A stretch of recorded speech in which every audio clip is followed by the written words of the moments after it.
ఇప్పుడు చాలా బలీయమైనటువంటి ఆకాంక్ష మనందరికీ ఏందది? ఇవాళ జరుగుతున్నటువంటి లోకల్ బాడీ ఎన్నికలలో రేపు తెలంగాణలో జరగబోయేటటువంటి స్థానిక సంస్థల ఎన్నికల్లో డిక్లరేషన్, కామారెడ్డి డిక్లరేషన్లో చెప్పిన విధంగా 42% రిజర్వేషన్ ఇచ్చి తీరాల్సిందే అని ఇవాళ ఇక్కడ కూర్చున్నాం. 42% రిజర్వేషన్ కోసం 72 గంటల నిరంతర నిరాహార దీక్ష కోసం ఇవాళ ఇక్కడ కూర్చున్నాం. ఇది రాజకీయ పోరాటం కాదు, ఇది ఆత్మగౌరవ పోరాటం. బీసీల ఆత్మగౌరవం కోసం జరుగుతున్నటువంటి పోరాటం, గాంధీ గారు చూపించినటువంటి మార్గంలో మనం చేస్తున్నటువంటి పోరాటం. గాంధీ గారు ఏం చెప్పారు మనకు? మీకేదన్నా అంశం సాధించాలంటే, ఎవరి ఆకాంక్షలన్నా ముందుకు తీసుకొని వెళ్ళాలంటే హింస వైపు వెళ్ళొద్దు, మనల్ని మనమే కష్టపెట్టుకోవాలి. అందుకే ఇవాళ మేము ఉక్కు సంకల్పం తీసుకున్నాం. నాతో పాటు ఇవాళ ఇక్కడ యునైటెడ్ పూలే ఫ్రంట్ కన్వీనర్ బొల్లా శివశంకర్ గారు, యునైటెడ్ పూలే ఫ్రంట్ కో కన్వీనర్ హరి గారు, విజయేంద్ర సాగర్ గారు, కోల శ్రీనివాస్ గారు, కుమారస్వామి రజక గారు, రాచమల్లి బాలకృష్ణ నాయి బ్రాహ్మణ గారు, సురేందర్ ఆరేకటిక గారు, గోపు సదానందం గారు, ప్రవీణ్ వంజర గారు, రామ్ కోటి గారు, వీళ్ళందరూ కూడా 72 గంటల నిరాహార దీక్ష నాతో పాటు చేయడానికి ఇక్కడ సిద్ధపడి ఇక్కడ కూర్చున్నాం. ఇంకా మా ఆడబిడ్డల పేర్లన్నీ కూడా వస్తున్నాయి, వచ్చినాక అవి కూడా అనౌన్స్ చేస్తాం. మరి ఇంతమంది ఇక్కడ కూర్చొని ఎందుకు నిరాహార దీక్ష చేస్తా ఉన్నాం? అనేక రకాల పోరాటం చేసినాం, రాజకీయంగా అడిగినాం, రౌండ్ టేబుల్ సమావేశాలు పెట్టినాం, ప్రెస్ మీట్లు పెట్టినాం. మాకు కావాల్సింది ఏంది, ఆకాంక్ష ఏందని చెప్పడం జరిగింది. కానీ ప్రభుత్వంలో చలనం లేదు.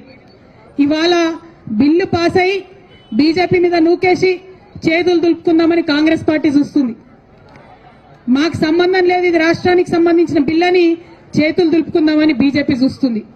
ఈ వేదిక నుండి స్పష్టంగా ఇవాళ నేను ఛాలెంజ్ చేసి రాష్ట్ర ప్రభుత్వాన్ని, గౌరవ ముఖ్యమంత్రి రేవంత్ రెడ్డి గారిని అడుగుతా ఉన్నాను.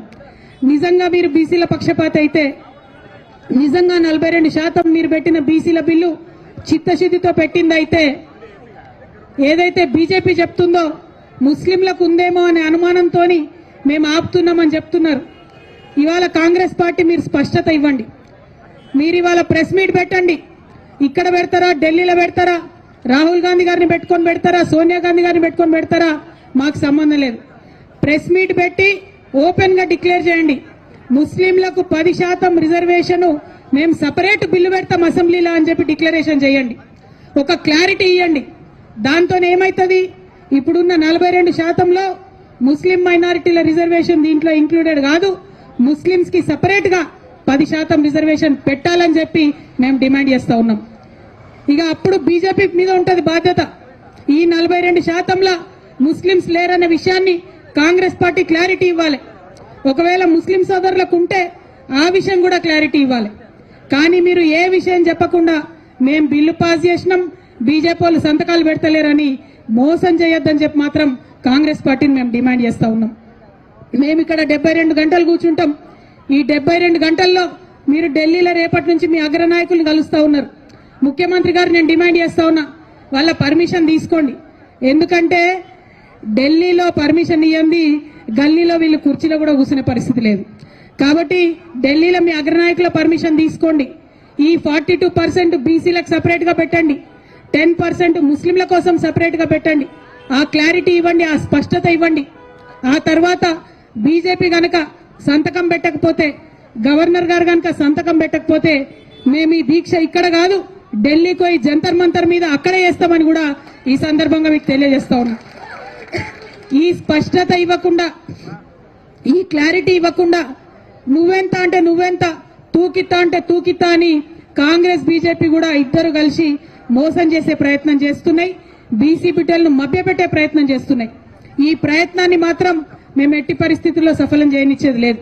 ఇక రెండో విషయం, మేము 72 గంటలు దీక్ష చేస్తాం, మేమే అన్నం తినం, మేమే నీళ్లు తాగం, 72 గంటలు ఇక్కడ కూర్చుంటాం మా బీసీ బిడ్డల కోసం అంటే ప్రభుత్వం భయపడుతోంది, పర్మిషన్ ఇస్తలేదు. ఇవాళంటే మనం 10 నుంచి 4 వరకే ఉండాలంట. నేను డిమాండ్ చేస్తా ఉన్నా, ఆనాడు ఉమ్మడి ఆంధ్రప్రదేశ్ లోనే 48 గంటలు నిరంతర నిరాహార దీక్ష అంబేద్కర్ విగ్రహాన్ని అసెంబ్లీలో పెట్టడం కోసం చేసినాం. మీరు ఆంధ్రోల కన్నా పాపం అయిపోయినరా? ఆంధ్ర సర్కార్ కన్నా పాపం అయిపోయినరా మీరు?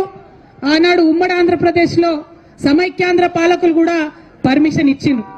ధర్నా చౌక్ ఓపెన్ చేసినా అని చెప్పి ఢిల్లీలో గప్పాలు కొడతారు మన ముఖ్యమంత్రి గారు. కానీ మాకు పర్మిషన్ ఇవ్వడానికి ఎందుకు భయపడతా ఉన్నారు? మేము ఇప్పుడు మళ్ళీ డిమాండ్ చేస్తున్నాం ప్రభుత్వాన్ని, మాకు 72 గంటల నిరంతర నిరాహార దీక్ష కోసం పర్మిషన్ ఇవ్వాలి.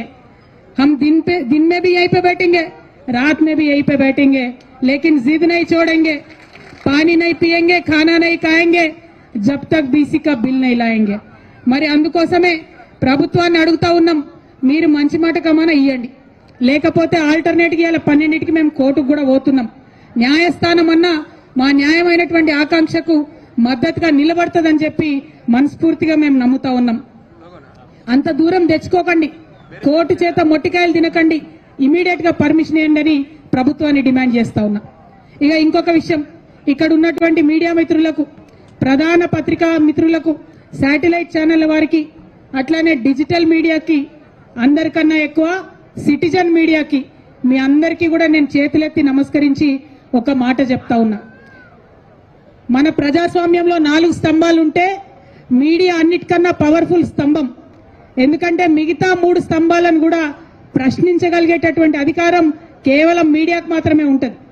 మిగతా 3 స్తంభాల యొక్క జవాబుదారీతనాన్ని లెక్కలు తీసి చెప్పేటటువంటి ఆస్కారం, అవకాశం కూడా కేవలం మీడియా మిత్రులకే ఉంటుంది. మీరేదో జాగృతోళ్ళు ధర్నా పెట్టినరు, యూపీఎఫ్ఓలు ధర్నా పెట్టినరు, మేము లైవ్ ఇచ్చినాం, ఒక 2 హెడ్లైన్స్ కొట్టినాం, అయిపోయింది అని అనుకోకండి దయచేసి. మీది చాలా పెద్ద బాధ్యత.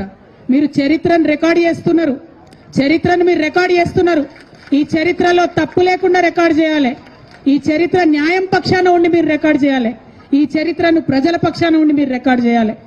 నేను డిజిటల్ మీడియా సోదరులను ప్రత్యేకించి కోరుతా ఉన్నాను, మీరు పెట్టేటటువంటిది గ్రామ గ్రామానికి పోతుంది.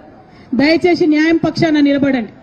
ఏది పడితే అది ప్రసారం చేస్తే చరిత్ర మిమ్మల్ని క్షమిస్తుంది అనుకోవద్దు. నిజాలు ప్రచారం చేయాలి.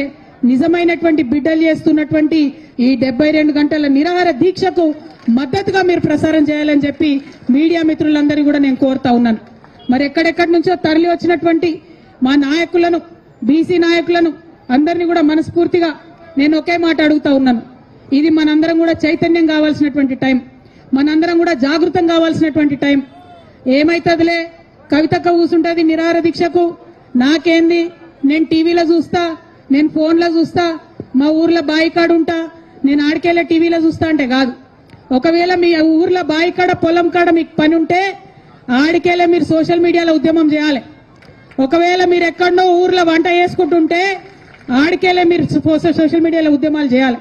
ఎక్కడైనా అవకాశం ఉంటే మీ మండల కేంద్రంలో బీసీ సంఘం నాయకులు, అది ఎవరన్నా కానీ, ఏ పార్టీ అన్నా కానీ, నాయకులు మీటింగ్ పెట్టి బీసీ హక్కుల కోసం మాట్లాడితే ఒక అడుగు ఆడికి పోవాలి, ఒళ్ళు నొప్పించుకోవాలి. జిల్లా కేంద్రంలో ఎవరైనా మీటింగ్ పెడితే ఆడికి రావాలి, మద్దతు ఇవ్వాలి. హైదరాబాద్ నడిగడ్డల మీటింగ్ పెడితే 1 గంట, 1 రోజు నాది కాదు, నా బీసీ బిడ్డలది అనుకొని ఇక్కడ దాకా రావాలి. ఎవరు కూడా బొట్టు పెట్టి పిలవరు. ఇవి ఉద్యమాలు, ఇవి పోరాటాలు. చేతులెత్తి పిడికిలెత్తి పోరాటం చేస్తేనే హక్కులు వస్తాయి తప్పితే ఉట్టుటిగా రావు. బీసీ ఆడబిడ్డలకు, అన్నదమ్ములకు ఇంకొక విజ్ఞప్తి చేస్తున్నా నేను. మనం ఒకసారి అడుగుతాం, 2 సార్లు అడుగుతాం, ఇడిచిపెడతాం. అట్లా ఇడిచిపెడితే హక్కులు రావు. మన హక్కులు సాధించే వరకు అవతల వైపు నుంచి మనం అడుగుడు మొదలు పెట్టగానే మొదటి విమర్శలు వస్తాయి.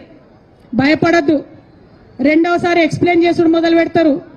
ఆగిపోవద్దు. జవాబు వచ్చే వరకు పిడికిలెత్తి ప్రశ్నిస్తూనే ఉండాలి. ఇటువంటి ఉద్యమాలకు మద్దతు ఇస్తూనే ఉండాలి. అప్పుడే ఉద్యమాలు సాకారం అవుతాయి.